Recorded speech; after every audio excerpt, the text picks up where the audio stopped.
সকালের দিকে অস্বস্তিকর গরম, তবে বেলা বাড়লেই বদলে গেল কলকাতা সহ দক্ষিণবঙ্গের আবহাওয়া। মঙ্গলবার দুপুরেই আকাশ কালো করে এসেছিল মহানগরের। মুষলধারার বৃষ্টির সঙ্গে এলো পাথারি ঝোড়ো হাওয়ার দাপট দেখা গেল। মুহুর্মুহুর বাজ পড়তেও দেখা গিয়েছে। কলকাতার একাধিক রাস্তায় গাছ ভেঙে পড়ার খবর সামনে এসেছে। Dharmatala, park street, Kolkata high court এলাকার রাস্তার একাধিক বড় গাছ ভেঙে পড়েছে। ওই সমস্ত রাস্তায় যান চলাচল বন্ধ।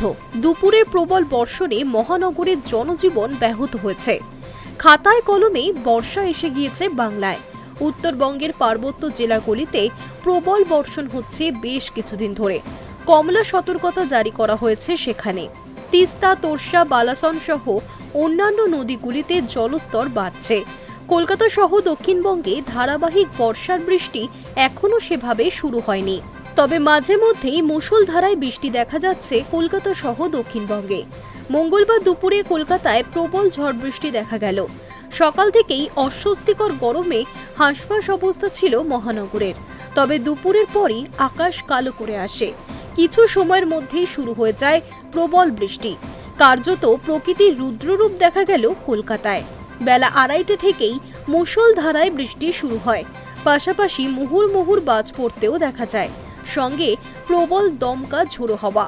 এই পরিস্থিতিতে রাস্তায় কাজে বেরোনো মানুষজনদের মধ্যে দিশেহারা অবস্থা শুরু হয়। প্রলয় থেকে বাঁচতে সকলেই আশ্রয়ের খোঁজে ছোটেন। এদিকে ক্রমশ বাড়তে থাকে ঝড় বৃষ্টির দাপটও। কলকাতার একাধিক রাস্তায় ভেঙে পড়তে থাকে বড় বড় গাছ। আকাশ নিকষ কালো করে আসায় যেন দুপুরেই নেমে গেছিল সন্ধ্যের অন্ধকার।